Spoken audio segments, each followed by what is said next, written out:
Hey there, and welcome. Today, we're diving into the secret ingredient that makes pretty much every organization you can think of actually, well, work. From the cafe on your corner to the biggest tech companies on the planet, we are talking all about management. Let's get right into it.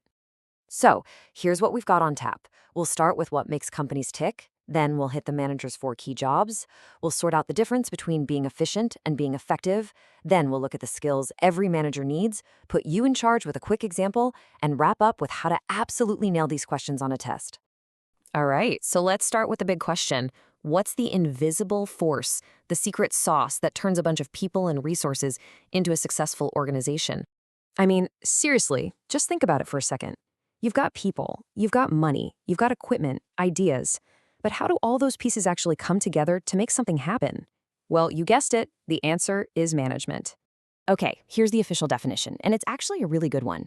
Management is all about hitting goals, but I want you to pay really close attention to those four words at the end: planning, organizing, leading, and controlling. These are the absolute cornerstones of what a manager does. And that, right there, is the perfect transition to the heart of what we're talking about today. These are the four functions of management, and you can remember them with a super simple acronym, POLC. Now, what I love about this visual is how it shows that management isn't just a to-do list. It's a cycle, right? It's a continuous loop. A manager takes in resources, people, money, you name it, applies these four functions, and the outcome is performance, or in other words, hitting those big goals. So, let's break them down real quick. Planning is all about figuring out where you're going and what the roadmap looks like. Organizing is about building the team and the structure, like who does what and with what tools. Leading, well, that's the people part.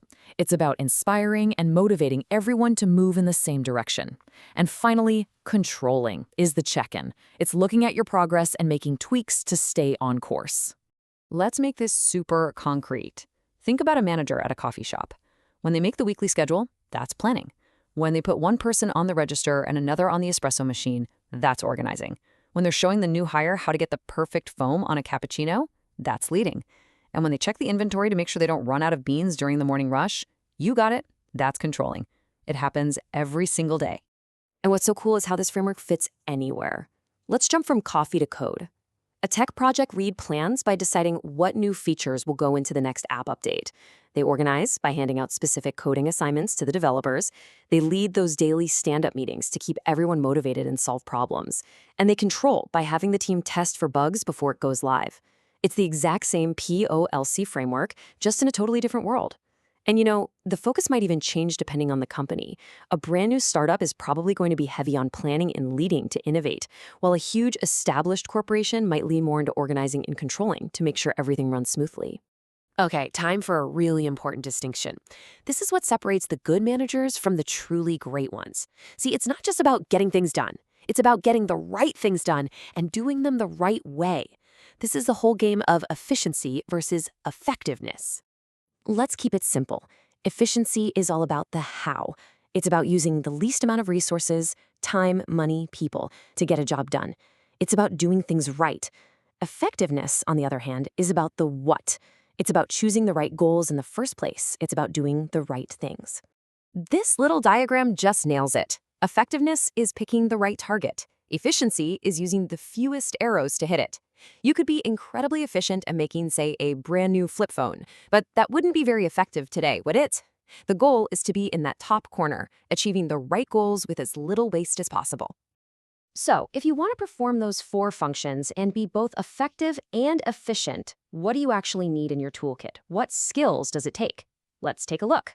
A researcher named Robert Katz came up with this really powerful framework of 3 core skills. And what's so fascinating, and what this pyramid shows, is that the mix of these skills you need changes as you climb the career ladder. What makes a great supervisor is different from what makes a great CEO.